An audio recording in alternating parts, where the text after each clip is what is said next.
पायावरी ह्या वारकरी संतांच्या दोन महत्वाचे लोक राहून गेले, त्याची माफी मागतो. तत्वाजी राजू महाराज अतिशय सुंदर पप्पा आहेत, ते माझ्या कीर्तनाला साथ करतायत. आणि इकडे बोरसेच आहेत ते, त्यामुळे काही जास्त बोलायची गरज नाही. मला समोरून बोरसेच बसले, तिकडे पण बोरसेच आहेत. आणि माझ्या मातोश्री सावंत मावशी, आमच्या वहिनी साहेब आहेत, किशोरभाऊ आहेत. कारण मग नमनालाच गणापर्यंत होऊन जाईल, म्हणून मस्त काही पायावरी या वारकरी संतांच्या आजचा अभंग जो आपण घेतलेला आहे बाकरीभर प्रकरणातला, तुकाराम महाराज या अभंगातून भगवंताकडे मागणी मागतायत. काय मागणी मागतात? हेची दान देगा देवा. काय दान मागतायत? का मागतायत? तुझा विसरण व्हावा. का तुकाराम महाराज काही विसरवळी होते का? नाही, पण मला सतत तुझं ध्यान राहावं, सतत तुझं चिंतन राहावं, म्हणून देवाकडे मागणी करतायत. तुझा विसरण व्हावा. पण तुझा विसर जर व्हायला नको तर काय केलं पाहिजे? गुणगायीन आवडीने, सवडीने नाही.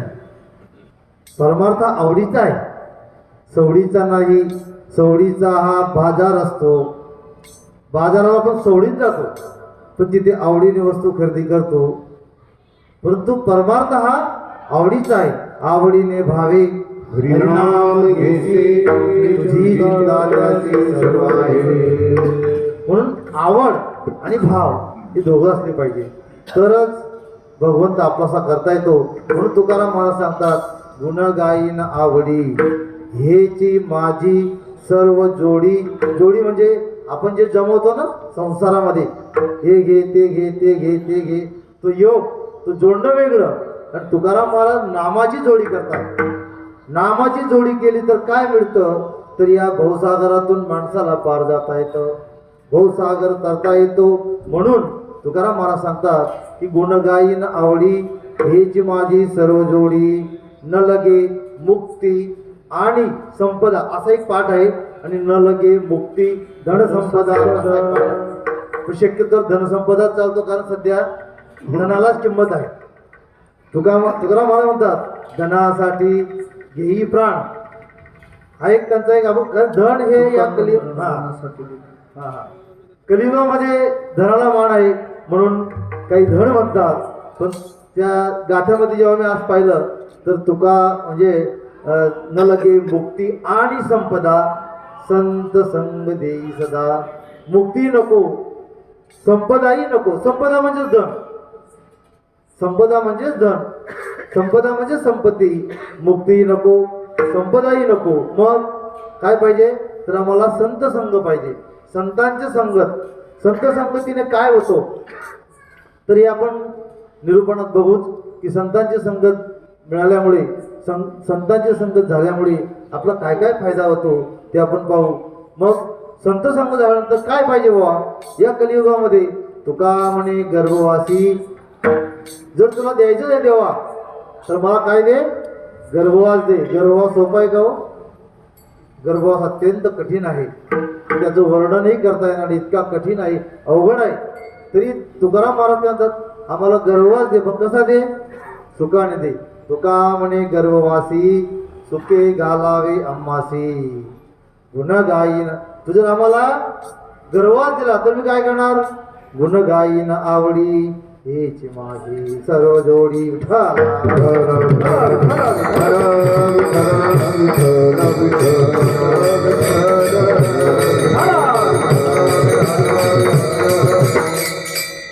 हा झाला अभंगाचा सरळ सरळ भावार्थ. सरळ भावार्थ आहे अभंग, सरळ सोपा आहे. आता जो वेळ आपल्याकडे उरलेला आहे, मला वाटतं 10 वाजेपर्यंत वेळ आहे का? 10:30 पर्यंत, 10 पर्यंत, 10:30 पर्यंत. आता जवळ आपल्याकडे 1 तास तो तास उरला असेल। या 1 तासामध्ये जेवढी वेळी वाकडी सेवा मला करता येईल, जेवढे या अभंगावर चिंतन करता येईल तेवढा मांडण्याचा प्रयत्न करूया। या अभंगाला सुरुवात करण्यापूर्वी अभंग कोणाचा आहे? अभंग हा संत तुकाराम महाराजांचा आहे। कोण तुकाराम महाराज? काय त्यांचा अधिकार? तुकाराम महाराज देहू रहिवासी, यांचा हा 4 चरणाचा उत्कृष्ट अभंग आहे। तुकाराम महाराजांचा अधिकार जर सांगायला गेलो तर दुसऱ्या विषयात कीर्तन बोलता येणार नाही, दुसऱ्या विषयात सांगता येणार नाही, तरी सुद्धा एक स्पर्श करून जातो। जाडोनी संसार बैसलो अंगणी, असा तुकाराम महाराज की ज्यांनी पूर्ण संसाराची राख रांगोळी केली आणि त्यांनी परमार्थ केला। परमार्थ करून काय मिळवलं? काय मिळवलं?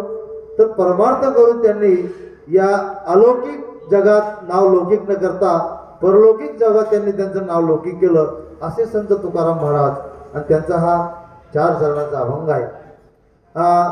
राष्ट्रसंत श्री तुकडोजी महाराज यांचा एक अभंग मला आठवतोय की आपल्या कलियुगातला माणूस कसा आहे हो, काय करू? भक्ती करू का पोट भरू? सांगा मी काय करू, सांगा मी काय करू, भक्ती करू का पोट भरू, भक्ती करू का पोट भरू, सांगा मी काय करू,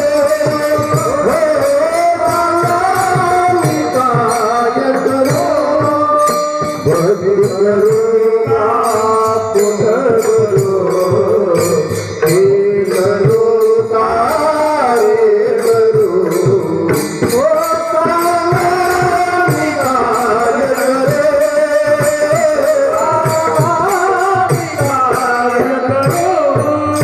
भक्ती करून जो पोट भरे, भक्ती करून जो पोट भरे, तुकड्या मनी त्याला मोक्ष मिळे, तुकड्या मनी त्याला मोक्ष मिळे। अरे मानवा तो नको घाबरू, अरे मानवा तो नको घाबरू, सांगा मी काय करू, सांगा मी काय करू।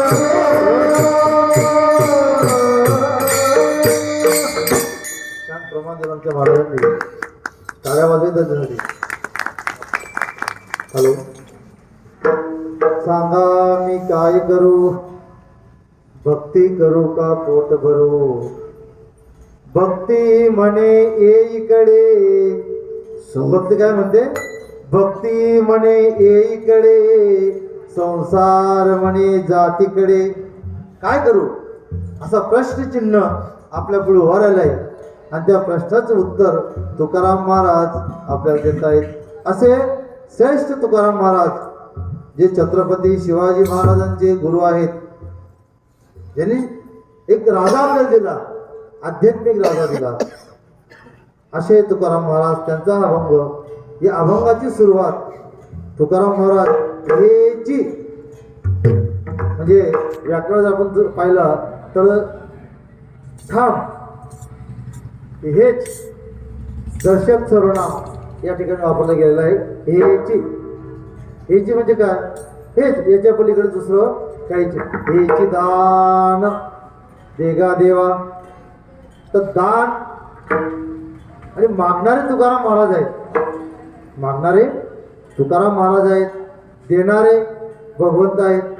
कोणी कोणाकडे मागावं असा जर विचार केला तर ज्याच्याकडे संपत्ती आहे, ज्याच्याकडे उदारता आहे आणि जो स्वतंत्र आहे, तोची दान शुनदा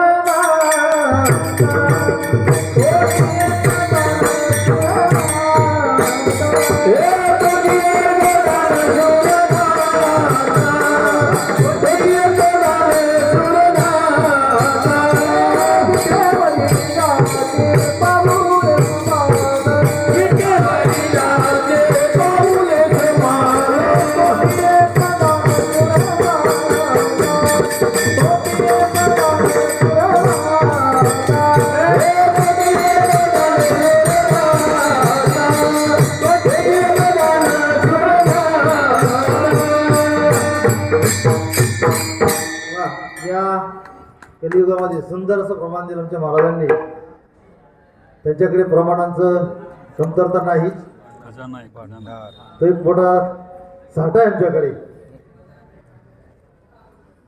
या कलियुगामध्ये तो एकच दानशूर आहे जो परिपूर्ण आहे. आणि त्यांच्याकडे हे तिघ गुण आहेत. श्रीमंत आहेत, महाराज मंडळी, पुजारी मंडळी, पुजारी मंडळी या बाहेर इकडे.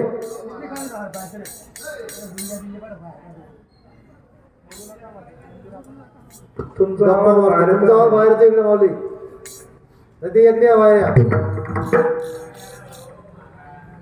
तोची एक दान शोधाता. या कलियुगामध्ये पंढरपूरला जी उभे आहेत पांडुरंग परमात्मा तेच दान देऊ शकतात.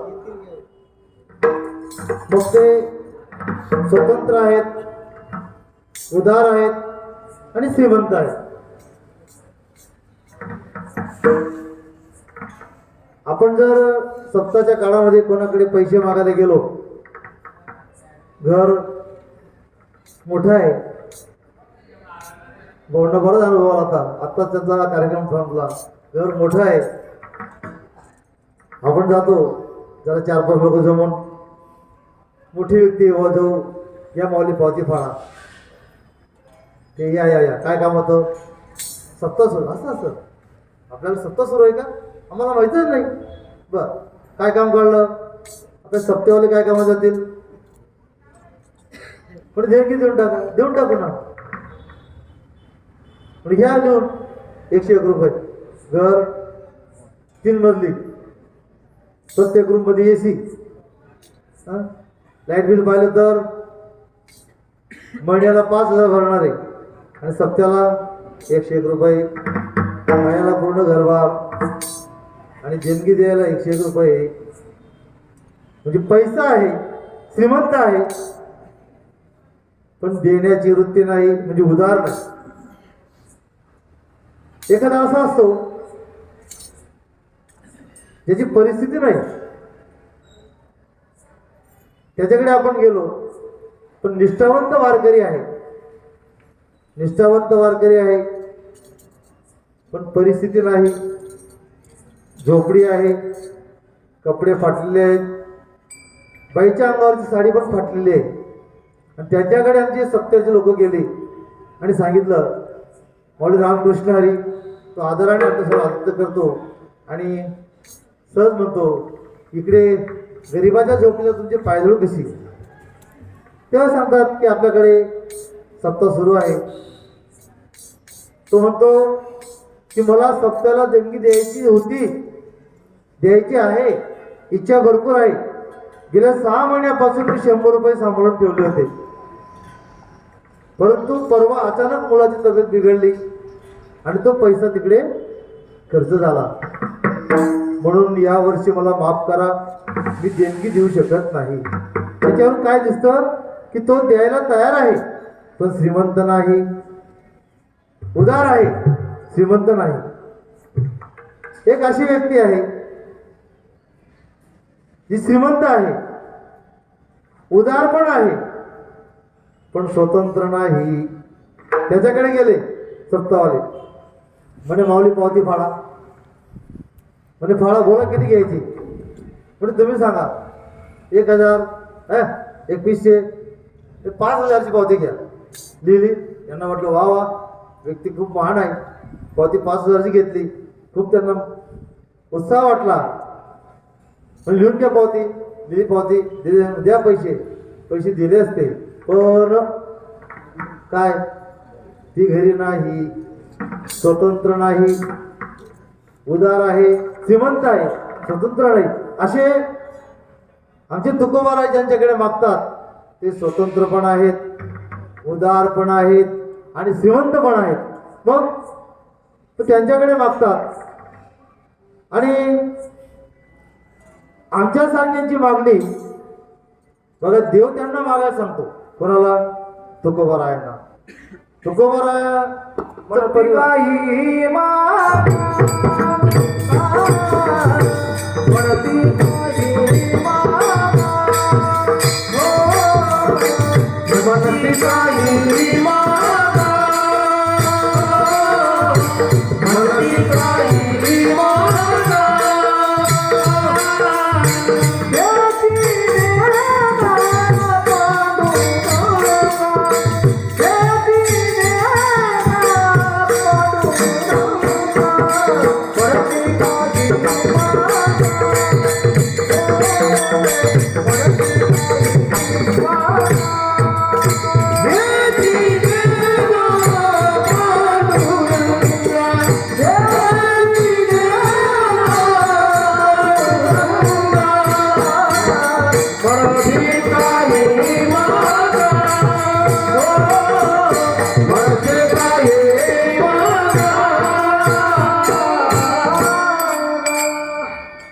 तुकाराम महाराज या अभंगातून, अभंग तुकाराम महाराजांचा आहे, पण या ठिकाणी भावना मात्र भाव देवाचा आहे. देव सांगतात तुकाराम महाराजांना, मनसी काही मागा, मागण्याची आस पाहे मुखाकडे. म्हणजे जेव्हा तुकाराम महाराज मंदिरात गेले आणि तुकाराम महाराजांनी त्या भगवंताच्या मूर्तीकडे पाहिलं. आजपर्यंत तुकाराम महाराज जेव्हा जेव्हा मंदिरात जायचे तर भगवंताची मान खाली राहायची. आणि आज तुकाराम महाराज मंदिरात गेले, मग तुकाराम महाराजांचा परमार्थ आजचा होता का हो? गेले 8 पिढीचा परमार्थ होता. त्यांचे मूळ पुरुष विश्वंभर बाबांपासून तर त्यांची आई कणकाईने बोलावापर्यंत या विठोबाची भक्ती करत होते. आणि त्या भक्तीचं ऋण ते देवावर झालं होतं. एक प्रसंग सांगतो म्हणजे लवकर लक्षात येईल की तुकोबारायांची आई कणकाई आणि त्यांचे वडील बोलोबा, त्यांचं लग्न होऊन बरेच दिवस झाले होते, पण पाळणा हळद नव्हता. पण असा आम्ही काय अपराध केला असेल की आमच्या पोटी अजून मुलबाळ नाही. म्हणून ते पंढरपूरला गेले म्हणजे त्यांची वारी सुरू व्हायची. आषाढी कार्तिकी विसरू नको मज, सांगत असे हे 2 वाऱ्या त्यांच्या घरात पूर्वापार चालत आल्या होत्या. आणि ते पंढरपूरला गेल्यावर, पांडुरंगाच्या मंदिरात गेल्यावर बोलोबा जेव्हा आत गेले तेव्हा त्यांनी सांगितलं कणकाईला की बघ, याच्याकडे मागायचं नाही. हा असा आहे, जो मागतो त्याला देत नाही आणि जो मागत नाही त्याला बळजबरी करतो. कणकाई म्हणे मागणार कशाला, मला काय कमी आहे. आणि प्रत्येकाची इच्छा असते, स्त्रीची इच्छा असते की मी माता झाली पाहिजे. जर मातृत्व नसेल तर स्त्रीत्व अपूर्ण आहे. म्हणून त्या बोलोबांना माहिती होतं की नक्की काही ना काही खोड करणार. आणि तिचा चेहरा धरून निघताना थोडा उदास होता. यावेळेस वारी निघताना थोडा चेहरा उदास होता. म्हणून बोलोबाला शंका होती की यावेळेस कणकाई काहीतरी घोटाळा करणार. बोलोबांचं दर्शन झालं, त्यांच्यामुळे कणकाई गेली. बोलोबा बाहेर निघाले, हात जोडले आणि देवाने वरती पाहिलं कणकाईकडे. कणकाईच्या डोळ्यात अश्रू होते. बोलोबा बाहेर थांबले. बोलोबांना बराच वेळ झाला. कणकाईने डोळे मिटले आणि देवाकडे काहीच न मागता तिच्या मनातल्या मनात इच्छा निर्माण केली की भगवंता, आता आमचं उतार वय होत आलं, 40च्या पलीकडे आमचं आता वय झालं. आमचं जर काही झालं तर तुझी वारी बंद पडेल. काय सांगितलं? तुझी वारी बंद पडेल. देवाला कळलं, तो आपल्या मनातलं जाणतो, त्याला सर्व कळतं. काही न सांगता कळू येते अंतर. विश्व विश्वंभर जाणत असे देवाला आपल्या मनातलं समजतं, आपल्याला त्याच्याकडे मागायची गरज नाही. आणि भगवंताला समजलं व्हावा अब उठ आया पार के नीचे, की आता यांना हे मागत तर नाही पण इच्छा व्यक्त करतायत. इच्छा वासना म्हणजेच मागणी. आपल्या मनात जी इच्छा आहे, जी वासना आहे, जी कामना आहे, तीच मागणी आहे. आणि आई साहेबांनी इच्छा व्यक्त केली, हात जोडले. पांडुरंगाने मनातल्या मनात ठरवलं यांना पुत्र द्यावं लागेल. घरी आले. मन प्रसन्न होतं. गोलोबाने ओळखलं, कारण पती पत्नीचा संबंध, पतीचं तोंड जर खुश असेल तर पत्नी समजते आज काय पगार झालाय का, म्हणजे लगेच चढतं. आणि जर थोडंसं नाराज असेल, काही बोलण्यात मजा नाही, गुपचूप चहा देऊन द्यायचा, पाणी देऊन द्यायचं, मध्येच काही बोललं तर हा म्हणून गोलोबाने ओळखलं ज्या अर्थी आज कणकाई खुश आहे म्हणजे यांचा देवाशी काहीतरी संवाद झाला. गोलोबाने सहज प्रश्न केला, म्हणजे कणकाई सांग ना काय केलं तू आज. काहीच नाही. नाही नाही नाही, तू आज नक्कीच काहीतरी करून आली आहेस, म्हणून तुझा चेहरा प्रफुल्लित आहे, तू खुश आहे. कणकाई म्हणे मी काहीच बोलले नाही, फक्त देवाला एकच सांगितलं ना, जे तुझा स्वभाव, जे स्त्रियांचा स्वभाव, पोटात काहीच ठेवत नाहीत, काहीच नाही, कारण त्यांना धर्माचा शाप आहे की तुझ्या पोटात तुझं बाळ सुद्धा राहणार नाही. तिकडची गोष्ट लई दूर आहे. म्हणून बोलले की तू देवाकडे काहीतरी सांगितलं, काहीतरी मागितलं, पण आता सांग तू देवाकडे काय इच्छा प्रकट केली. म्हणजे एकच इच्छा प्रकट केली की आमची वारी सुरू आहे, गेले 8 पिढ्यापासून वारी सुरू आहे, तुझी वारी बंद पडू नये एवढा फक्त विचार कर. आणि भगवंत कृपेने त्या कणकाईला तिथून डोहाळे लागले दिवस गेले आणि पहिला मुलगा जन्माला आला. त्याचं नाव आहे सावजी. तो विरक्त होता, त्याला संसारात रस नाही लहानपणापासूनच. लगेच 2 वर्षांनी तुकोबा जन्माला आले. तुकोबा सर्व गोष्टीमध्ये हुशार. परत 2 वर्षांनी लहान मुलगा तो जन्माला आला. अशी 3 भावंड जन्माला आली. तिघ देवांचे अवतार होते, ब्रह्म, विष्णू आणि महेश. त्यातले त्यात सावजी महाराज मोठे झाले, निघून गेले. तुकाराम महाराज आधी उत्कृष्ट व्यापार करायला लागले. सर्वात चांगला व्यापार तुकाराम महाराजांनी देऊळगावात केला आणि त्यांचे लहान बंधू कान्होबा त्यांना मदत करायचे. मग कधी वसुलीला जाणे येणे असं काम चालत होतं. आणि ते तुकाराम महाराज यांनी भक्ती केली.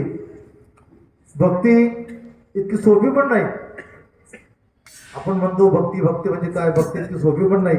भक्ती शिळावरची पोळी आहे.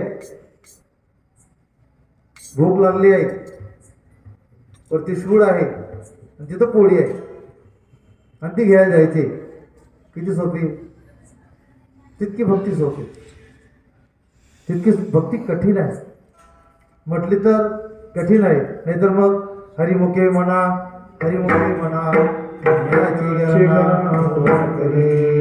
मौलीने सांगितलंय किती सोपी पण आहे. पण त्यासाठी मग काय पाहिजे, भाव पाहिजे.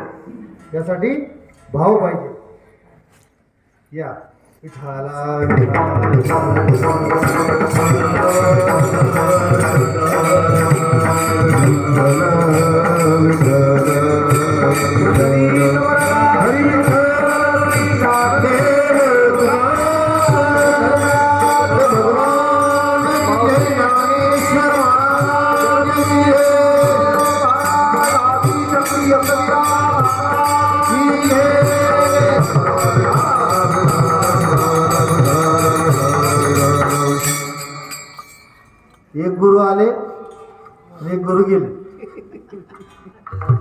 संगीताचे गुरु होते, त्यांचं काही काम होतं, त्यांच्याकडे पोहण्याला गेले.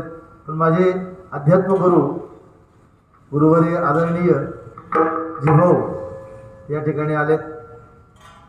मी माझं संचित धन्य मानतो की आज माझ्या कीर्तनाला माझे गुरुवर की ज्यांच्याजवळ आम्ही लहान लहान बारीक बारीक गोष्टी शिकत आहोत. हा दृष्टांत पण हा जिव्हाचाच आहे, माझं काहीच नाही. कणकाई मातेला 3 मुलं झाली आणि त्यात ज्यांचा आज अभंग घेतलाय ते तुकाराम महाराज. ते मंदिरात गेल्यावर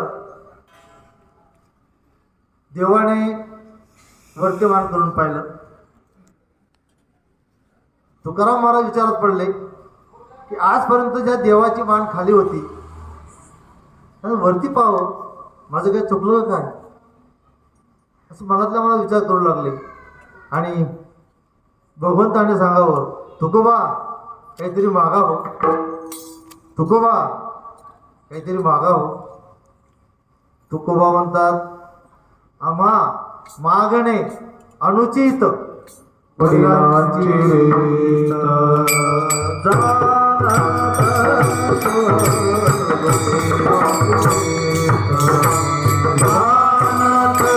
ते वडिलांची रीत, जाणत ते वडिलांची रीत.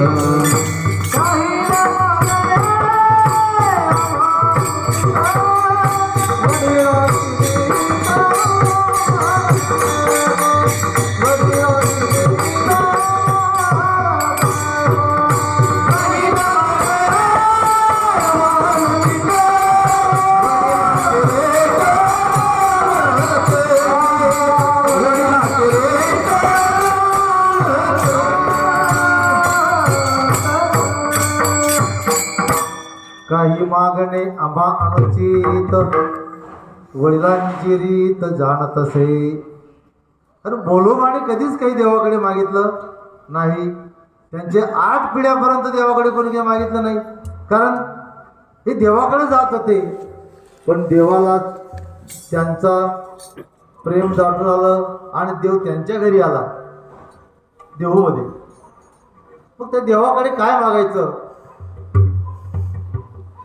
माऊली सांगतात, ए तो वडील जे जे करती तया नाम धर्म ठेवती येरती.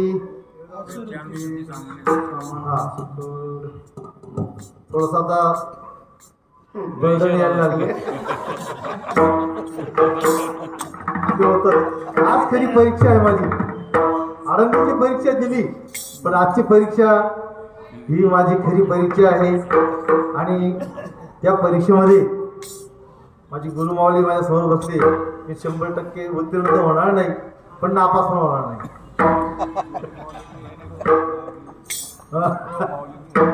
दोघं माऊली. तर एक वडील जे जे करती तया नाम धर्म ठेवती. धर्म मागणे आणि धर्म हे दोन्ही वेगळ्या गोष्टी आहेत. धर्माबद्दल आमचे साने गुरुजी म्हणतात, खरा तो एकची धर्म प्रेम पावे. खरा तो एकची धर्म प्रेम पावे.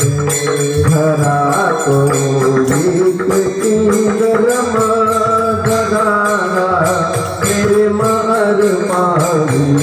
खरा तो एकची धर्म जगाला प्रेम अर्पावी.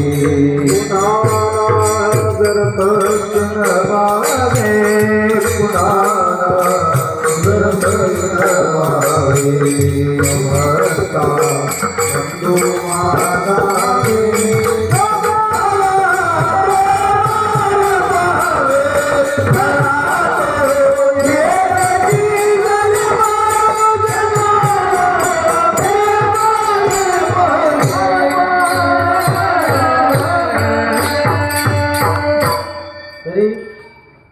पांडुरंग परमात्मा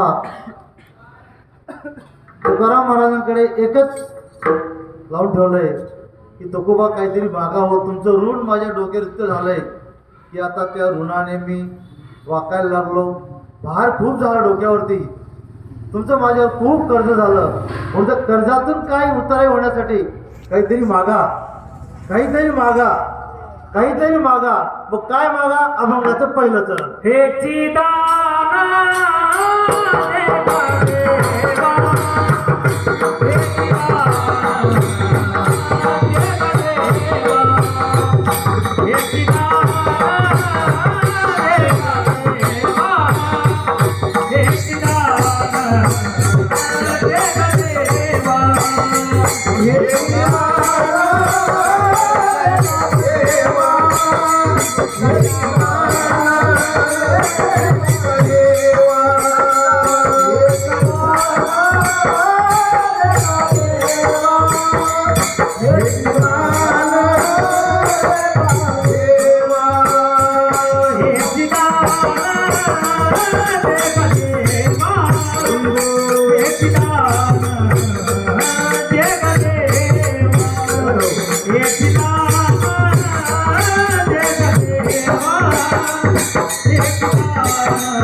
हे जिदान देगा देवा, तुझा विसरण व्हावा, गुण गाईन आवडी, हेच माझी सर्व जोडी. तुझे नामस्मरण करणं हा माझा व्यवसाय आहे देवा, म्हणून तुला दान द्यायचंय ना. हेची दान देगा देवा, तुझा विसरण व्हावा. देवा मला एकच दान दे की तुझा विसर व्हायला नको, मी कधीच विसरायला नको. काय? तुझा विसरण व्हावा की सतत तू माझ्या स्मरणात असले पाहिजे. स्मरण म्हणजे नामस्मरण. आता याच्यावरून नामस्मरणाच्या बाबतीत तुकोबारायांचं नामस्मरण किती आघात होतं. कुठे घ्यायचे, कसे घ्यायचे?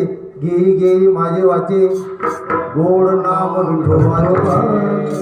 ते वाचेला सांगायचे की दुसरं काहीच करायचं नाही. आता तुला दुसरा धंदा नाही. दिन रजनी हाती धंदा, गोविंदाचे पोवाडे, गोविंदाचे पोवाडे, गोविंदाचे पोवाडे. रजनी हाती धंदा, गोविंदाचे पोवाडे, गोविंदाचे पोवाडे, गोविंदाचे पोवाडे.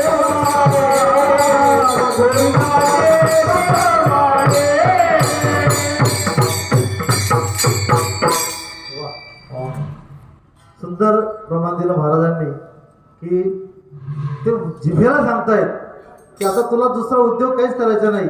दीनरजनी हाची धंदा, गोविंदाचे पोवाडे. रात्रणाकडे दिवसनाकडे अंगी खेळे दैवत. पांडुरंग ध्यानी पांडुरंग म्हणी, जागृती स्वप्नी पांडुरंग. बोलावा विठ्ठल, पहावा विठ्ठल, माझी मज झाली अंगार. माझी मज झाली अंगार. माझी मज झाली अंगार.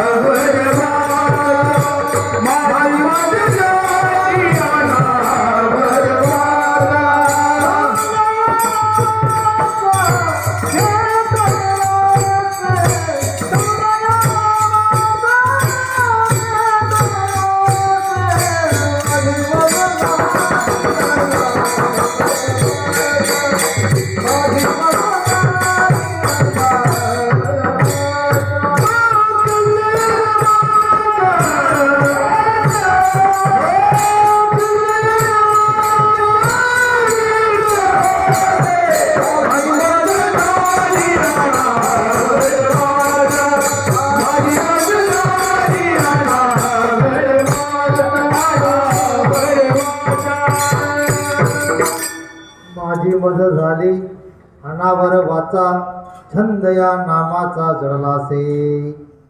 तुकाराम महाराजांना वेळ काळ काहीच म्हणजे नामाशिवाय दुसरं काही बोलतच नव्हते, फक्त देवाचं नामस्मरण. का? गुण गाईन आवडी, गुण गाईन आवडी हेची माझी सर्व जोडी. त्यांचा गुणाचं नामस्मरण, त्याचं नावाचं नामस्मरण सतत सतत सतत त्यांच्या मुखात होतं. म्हणून एकदा ते प्रार्थना दिला जात असताना आज आपण प्रमाण म्हटलं की प्रार्थना जाताना त्यांच्या सतत तोंडात नामस्मरण होतं. आणि गावातील व्यक्ती भेटले म्हणजे गाव तुकाराम महाराज, देवाचं नाव पवित्र आहे, सुंदर आहे, आणि तुम्ही अपवित्र जागेवर हे नाव घेताय, हे योग्य नाही. तुकाराम महाराज म्हणे की माझी जिव्हा तुम्ही पकडून ठेवा, माझी जीभ तुमच्याकडे देतो, तुम्ही धरून ठेवा. त्या माणसाने प्रयोग करून पाहिला बा, धरून घेऊ. त्याने जीभ पकडली तरी तुकाराम महाराजांच्या रोमारोमातून पांडुरंग हरी, वासुदेव हरी, विठ्ठल विठ्ठल विठ्ठल याच्या पलीकडे त्यांच्या मुखातून दुसरं काही येत नव्हतं. यासाठी आपल्याच खानदेशातील एक संत होऊन गेले, नंदुरबार जिल्ह्यातील दगा महाराज. त्या दगा महाराजांचं ख्याती अशी आहे की त्यांना शेवटच्या काळामध्ये ॲडमिट केलं दवाखान्यात. आणि दवाखान्यात ॲडमिट केल्यावरती शेवटचा काळ येऊन गेला, डॉक्टरांचं बिल झालं. मग डॉक्टरांनी त्यांना बिल लिहून दिलं. पण दगा महाराज हे रामनामाशिवाय दुसरा कुठलाच उच्चार करत नव्हते. तर डॉक्टरांनी त्यांच्याकडे बिल दिलं शिष्यांकडे. शिष्यांनी महाराजांना सांगितलं, महाराज म्हणजे बिल काय असतं? म्हणजे पैसे. पैसे काय असतात? म्हणजे कलियुगामध्ये तर पैसा चालतो. दगा महाराजांना पैसा सुद्धा माहीत नव्हता. बसमध्ये बसले, महाराज पुढे जाय, जय राम श्रीराम जय जय राम. रेल्वेत बसले, तिकीट काढणं माहीत नाही, जय राम श्रीराम जय जय राम. मग म्हणे आता बिल कोण मागणार? म्हणे खाली कमंडल आहे, माझ्या कॉटच्या खाली कमंडल आहे, ते सांगेल. काय सांगेल? पायोजी महिने राम रतन पायो, पायोजी महिने राम रतन पायो, पायोजी महिने राम रतन पायो, पायोजी महिने राम रतन पायो. तेना कोटे चुरनाई जोते, खर तेना कोटे चुरनाई जोते, नदीना बढ़त समान पायोजी महिने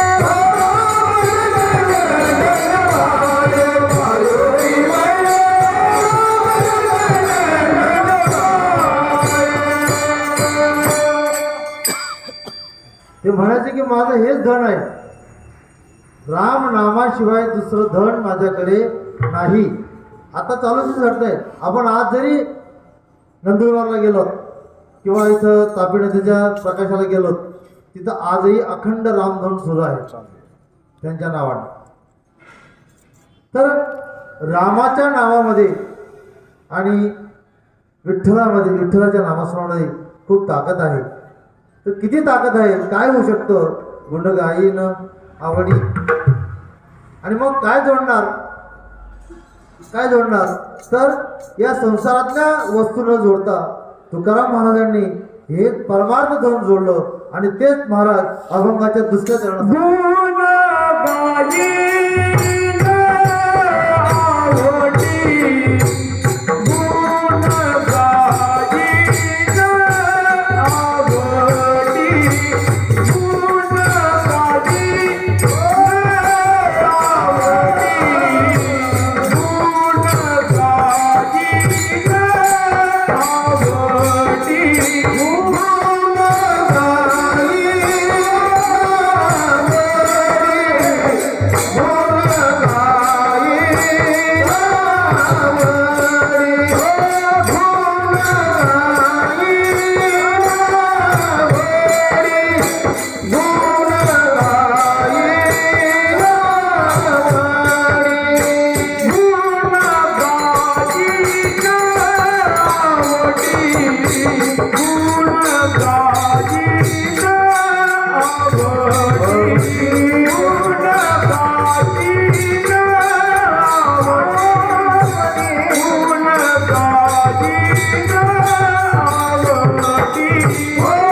आवडी हेची माझी सर्व जोडी. तुकाराम महाराज या अभंगातून या चरणातून हे सिद्ध करतात की मी तुझे गुण गाणार, तुझ्या व्यतिरिक्त मी कोणाचेही गुणगान या भूतलावरती या पृथ्वीवरती मी गाऊ शकत नाही. कारण मला तुझ्या नावाचा छंद जडलेला आहे. त्या व्यतिरिक्त मला काहीही दिसत नाही. मी फक्त तुझा आणि तू माझा. विठ्ठल माझा माझा विठ्ठल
हे एकच भजन सतत तुकाराम महाराजांच्या स्मरणात होतं.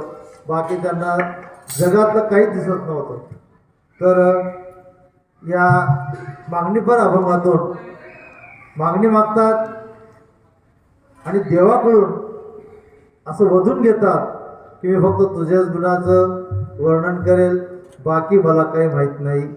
म्हणून गुण गायी आवडी आणि हेची माझी सर्व जोडी. हेची म्हणजे काय? फक्त तुझं नाव असणं.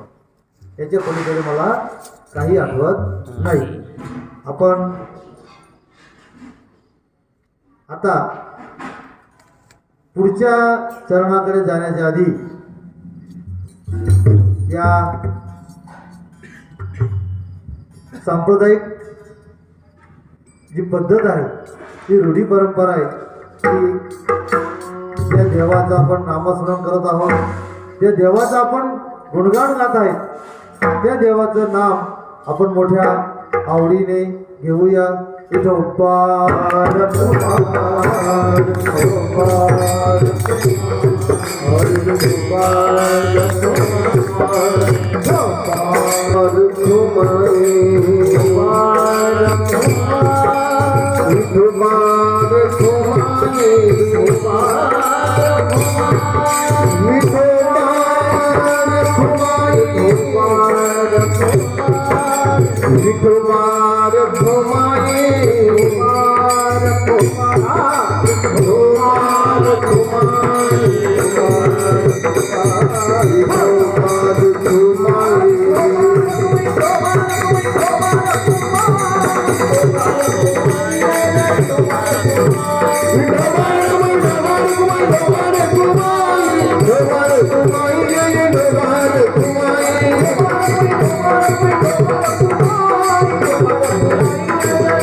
आपण या अभंगाची सोडवणूक करता करता आता मला वाटतं 15-20 मिनिटं वेळ बाकी असेल. तेवढ्या वेळात आपण पुढच्या चरणाला स्पर्श करण्यापूर्वी पुढचं चरण तुकोबा आहे या चरणातून न लगे मुक्ती आणि संपदा संत संग देई सदा असे तिसरं चरण. मग असं कोण होऊन गेलो तो फक्त संतांचा सहवास मागतो. त्याला धन नको, संपत्ती नको,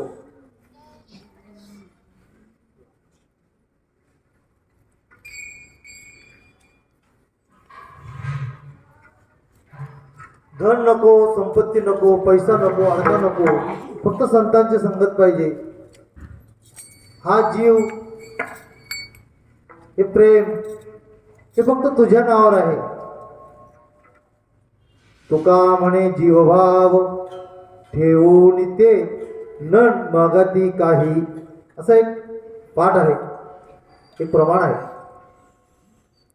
की जीवाभावा पलीकडे त्याच्यावर प्रेम करतात पण त्याच्याकडून काही मागत नाही. मग आपण जर छत्रपती शिवाजी महाराज मावळ्यांकडे पाहिलं थोडंसं तर त्या मावळ्यांमध्ये एक व्यक्ती होऊन गेली. असे अनेक मावळे आहेत. त्यातलं बाजीप्रभू देशपांडे नावाचा एक मावळा होऊन गेला. छत्रपती शिवाजी महाराज हे पन्हाळा गडावर अडकले होते. छत्रपती शिवाजी महाराज हे पन्हाळा गडावर होते आणि तेथून त्यांना निघायचं होतं आणि वेळा पडला होता सिद्धी जोहरचा. सिद्धी जोहर नावाचा एक तो मुघल सम्राट होता. मुघलांचा तो एक सरदार होता आणि त्या सरदाराने तो पन्हाळा गड वेळून ठेवला होता. म्हणजे इतका वेळा जबरदस्त होता की पाखरू सुद्धा वरती गेलं तरी त्याला हाणून पाडायचे, इतका वेळा जबरदस्त होता. माणूस निघणं लई दूरच. आणि मग शिवाजी महाराज अडकून पडले. इकडे रायगडावरचा सर्व कारभार ठप्प झाला. कारण ही घटना होती अफजलखानाच्या वधानंतर. अफजलखानाचा वध झाला आणि ते चिडून गेले मुघल सम्राट, कुछ भी हो जाए शिवा को तो पकडेंगे. व त्या सिद्धी जोहर बद्दल तो अफजलखानाचा मुलगा पण होता आणि त्यांनी वेळा कसला, रसद जाणं बंद झालं, माणसं येणं जाणं बंद झालं. वरचा माणूस वरती, खालचा माणूस खाली. जवळजवळ 4 महिने 10 दिवस तो वेळा पॅक होत होता. निघायला जागा नाही, कसं जावं. शिवाजी महाराज हे युक्तिबाज होते. काहीतरी युक्ती तर करावं लागेल, आपल्याला अडकून चालणार नाही. आपण इथं अडकून राहिलो तर कारभार कसा चालेल. आपण एवढ्या जिमतीने, एवढ्या कष्टाने हे स्वराज्य उभं केलंय. ते स्वराज्य जर चालवायचं असेल तर आपल्याला असं अडकून पळायला चालणार नाही.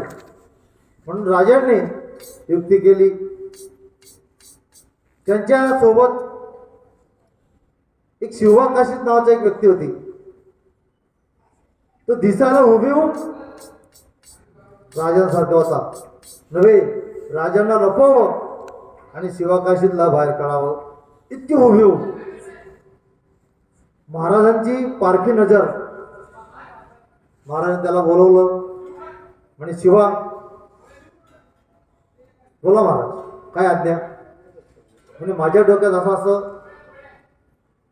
विचार आहे की मला इथून बाहेर पडायचं आहे पण मार्ग सापडत नाही. तर एक मार्ग दिसतोय. तू जर मदत केली तर तो मार्ग माझा सक्सेसफुल होईल, यशस्वी होईल. महाराज आज्ञा करा. अहो ते मावळे असे होते की महाराजांनी फक्त आज्ञा करावी, ते तळ हातावर जीव घेऊन महाराजांसोबत जायला तयार होते. ते फक्त आज्ञा करा. म्हणे तू माझा पेराव घाल, तू माझा पेराव घाल. एक पालखी तयार करतो, 2 पालख्या बनवतो. एका पालखीत तू बैस, एका पालखीत मी बसतो. एक पालखी जाईल विशाळगडाच्या विरुद्ध बाजूला आणि माझी पालखी जाईल विशाळगडाकडे. तेव्हा काही हरकत नाही, पण तू काही विचार न करता उत्तर देऊन टाकलास. आपली आज्ञा शिरसावंद्य. मग म्हणजे बघ यात धोका आहे. आणि मला माहिती आहे, मी जन्माला आलो तेव्हा शिवा काशीत होतो आणि मरताना मी शिवाजी महाराज म्हणून मरणार. म्हणून मला अभिमान आहे की तुम्ही माझी निवड केलीस. शिवाजी महाराजांचा प्लॅन सुरू झाला. शिवा काशीच्या पालखीबरोबर 4 भोई दिले आणि बैलांच्या शिंगांना मशाली बांधल्या. समोरच्या सैन्याची दिशाभूल करायची. बैलांच्या शिंगांना मशाली बांधल्या आणि बैल सोडले. त्याच्याबरोबर शिवा काशीची पालखी निघाली. शिवा काशीची पालखी, पाऊस चालू आहे, वरून पाऊस पडतो आहे. भोईचे पाय, पालखीचे जे भोई होते त्याचे पाय गुडघ्यावर गाड्यात फसत होते. पण तरी सुद्धा महाराजांवर श्रद्धा इतकी होती की ते त्यांना माहिती आपलं मरण 2-3 फरलांवर आपलं मरण आहे. तरी अगदी जीवानिशी ते भोई आणि ते शिवाकाशीत अगदी बैल किल्लार पडत होते. सैन्याने पाहिलं रात्रीची वेळ आहे, किल्लार म्हणजे सैन्य टेंबे घेऊन पडतंय, मशाल घेऊन पडतंय. सैन्याला वाटलं सिद्धी जोहरचे सैन्य उठलं आणि त्या बैलांच्या मागे धावायला लागलं. शिवाकाशीत मागे 2-3 कोस गेला असेल, 2-3 बैल ते चालले असतील, पकडले गेले. शिवाकाशीत पकडला गेला. त्यात अफजल खानचा मुलगा पण सोबत होता. त्यांनी पाहिलं, पकडलं, हे शिवा नाही है, हे शिवा नाही है. शिवा कोण आहे? आणि जेव्हा पाहिलं पहाटे 5-4 वाजता महाराज इकडे निघाले विशाळगडाकडे. शिवाकाशीत बिचारा आपल्या राज्यासाठी शहीद झाला. आणि मग राहिलेले सैन्य हे महाराजांच्या पाठी लागले. पण महाराज तोपर्यंत पावनखिंडजवळ पोहोचले होते. तिथून पन्हाळगडापासून पावनखिंडचं अंतर 54 किलोमीटर आहे. जवळजवळ 54 किलोमीटर अंतर आहे. तोपर्यंत सैन्याने तो 54 किलोमीटर अंतर पार केलं होतं. म्हणजे दिवस उजळून गेला होता. आणि मग ते सैन्य दिसायला लागलं की मागून सिद्धी जोहरचं सैन्य येतंय. आणि पावनखिंड अशी रचना आहे जीवाऊ की तिथून फक्त एक माणूस 1 तास पास होतो. दुसऱ्या माणसाला घुसता येत नाही, घुसला तर दोघं मरून जातील, अशी ती खिंड आहे. त्यातून शिवाजी महाराजांचं सैन्य एक निघून गेले. आणि ते सैन्य दिसायला लागलं. गहू नावाच्या माणूस उभा राहिला. त्यांनी निवडक 200 फक्त सैनिक निवडले. किती?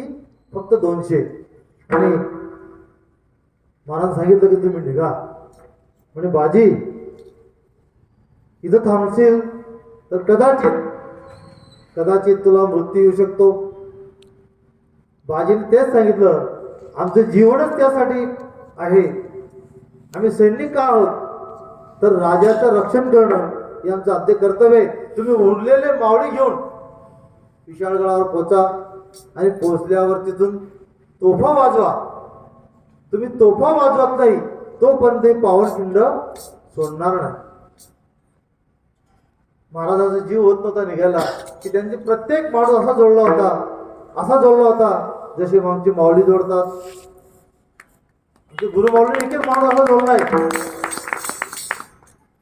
तिथं त्यांनी शब्द टाकावा आणि आम्ही तो शब्द पाळावा. तसं महाराजांनी इच्छा तर होत नव्हती, कारण मृत्यू समोर होता. सैन्य साधन होतं.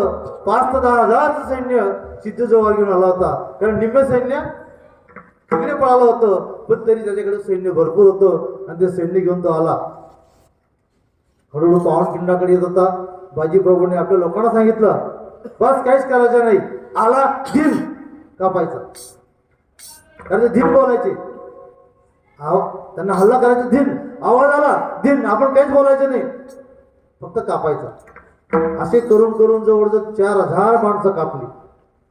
परंतु काही त्याच्यात बी बुद्धिवान होते की बाकी ती खिंड पार करून तो जो डोंगर होता तो डोंगर पार करून तिकडच्या बाजूने आत शिरले. आणि आपले जे 200 मावळे होते, 200 मावळेपैकी जवळजवळ 150 मावळे आपले पण शहीद झाले. बाजीप्रभू देशपांडे हातात 2 तलवारी घेऊन लढत होते.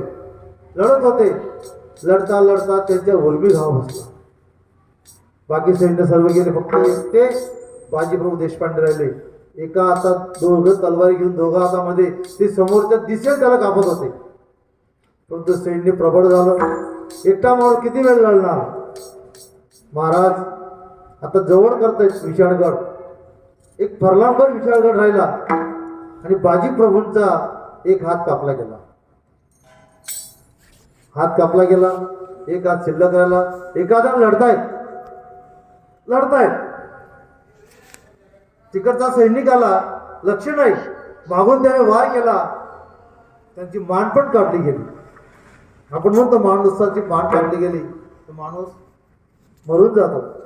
बाजीप्रभू देशपांडे त्यानंतर सुद्धा लढत होते, मान कापल्यावर सुद्धा. आणि महाराज गडावर पोचले. गडावर पोचल्यानंतर तिथल्या सैनिकांनी महाराजांनी पहिले सांगितलं की पहिले तोफ लावा, कारण माझा बाजी तिथं जीवाची बाजी करून लढतोय. पहिले तोफ लावा. तोफांचा आवाज झाला.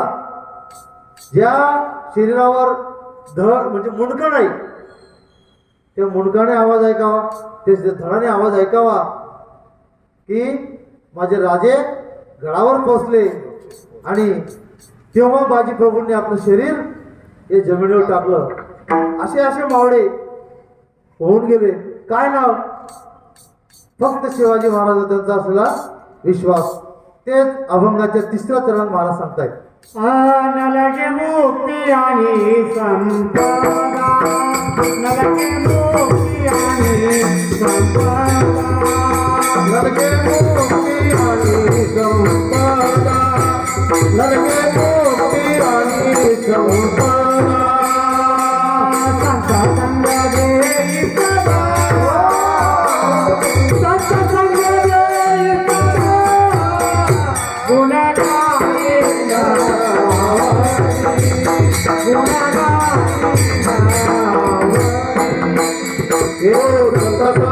देई सदा, सत्संग देई सदा, गुणगाई आवडे, गुणगाई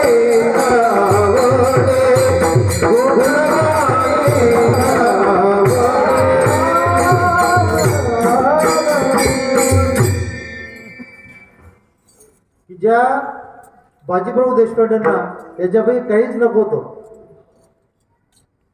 धन नको, संपदा नको, मुक्ती नको, फक्त आणि सेवाभाव हा त्यांच्या मनामध्ये होता. म्हणून त्यांनी आपलं जीवन या स्वराज्यासाठी अर्पण केलं. अशा बाजीप्रभूंच्या स्मृतीस विनम्र अभिवादन करतो. आणि पुढचं जे चरण आहे, शेवटचं चरण, 3 चरणांचा भावार्थ आपण जवळजवळ पाहिलेला आहे. शेवटचं चरण जे आहे, तुका म्हणे गर्भवासी सुखे घालावे अम्मासी. तो गर्भवास आणि ते सुख आता उरले फक्त आपल्याकडे 5 मिनिटं उरले. तर जन्माला येणं आणि तेही सुखाने कसं शक्य हो? म्हणजे जसं जेव्हा सांगतात ना, इंगडाचं अंथरूण करायचंय म्हणजे कोळशाचं अंतरण करायचंय, गरम गरम कोळसा आणायचंय आणि त्याच्यावर उपरणं टाकायचंय आणि झोपायचंय. कशी झोप लागेल? तसा गर्भवास आहे. त्याच्यापेक्षा कठीण म्हणा, कदाचित त्याच्यावर तरी काहीतरी उपाय सापडेल. पाणी मारून देऊ त्याच्यावर, आपण गोधडी ओली करून घेऊ, त्या कोळशावर टाकून घेऊ, कोळसा वाढून जाईल, झोपता येईल. पण गर्भवास त्यापेक्षा कठीण आहे. तरी तुकाराम महाराज म्हणतात, सुखे घालावे अंबासी. काय असेल? या चरणाला स्पर्श करणं माझ्या बुद्धीच्या पलीकडे आहे. आलो तुम्हा सर्व माता भगिनींचं दर्शन झालं. माझ्या अल्पमती बुद्धीप्रमाणे जेवढा सांगता येईल भावार्थ तेवढा सांगण्याचा प्रयत्न केला. अभंगाचा अर्थ असाच असेल असा माझा अट्टहास नाही, कारण अभंग त्यांचा आहे. म्हणजे अभंगाचा भावार्थ ते सांगू शकतात. पाण्यात आला मासा झोप घेई कैसा, जावे त्याच्या वंशा तेव्हाकडे. तुकाराम महाराज होणं, त्यांच्या अभंगाला स्पर्श करणं, त्यांच्या शब्दांची पूजा मानणं, एवढं फक्त आपण करू शकतो. पण त्यांच्या शब्दाचा अर्थ काय असेल ही आपण सांगू शकत नाही. म्हणून शेवटची बैरगी घ्यायची का? सर्व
त्याप्रमाणे चारी चरणांचा भावार्थ जसा माझ्या बुद्धीला माऊलींनी तुकोबारायांनी आई एकविरा मातेने जशी बुद्धी दिली तशी आपल्यासमोर सोडण्याचा प्रयत्न केला.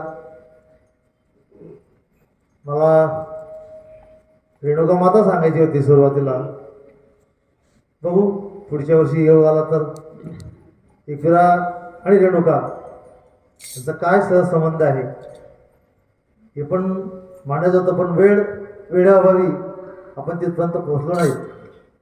नक्की पुढच्या वर्षी जर योग आला तर आपण तेही चरित्र पाहू. आणि या ठिकाणी माझ्या कीर्तनाला माझे गुरुवर्य उपस्थित झालेत. माझं हृदय भरून आलं. त्यांच्या सान्निध्यात गेल्या 5-7 वर्षापासून फिरत आहोत. त्यांचं वैशिष्ट्य आपल्यासमोर मांडण्याचं धाडस केलं. त्यांच्यासमोर त्यांचंच वैशिष्ट्य म्हणजे हे असं होऊन गेलं, तुमचंच घेतलं आणि तुम्हालाच दिलं. म्हणजे मी माझं काहीच नाही, मी एक फक्त भारवाई, मी हमाल कपाल्या असं म्हटलं तरी चालेल. माझी बुद्धी या ठिकाणी खुंटीत होते आणि मी माझ्या गुरु मौलींच्या चरणावर प्रणिपात करतो. आणि तुम्हा सर्व सज्जनाचं दर्शन झालं. तुमच्या सर्वांच्या चरणी नतमस्तक होतो आणि आजची ही सेवा आई एकविराच्या चरणी समर्पित करतो आणि माझ्या वाणीला पूर्णविराम देतो. ज्ञानेश्वर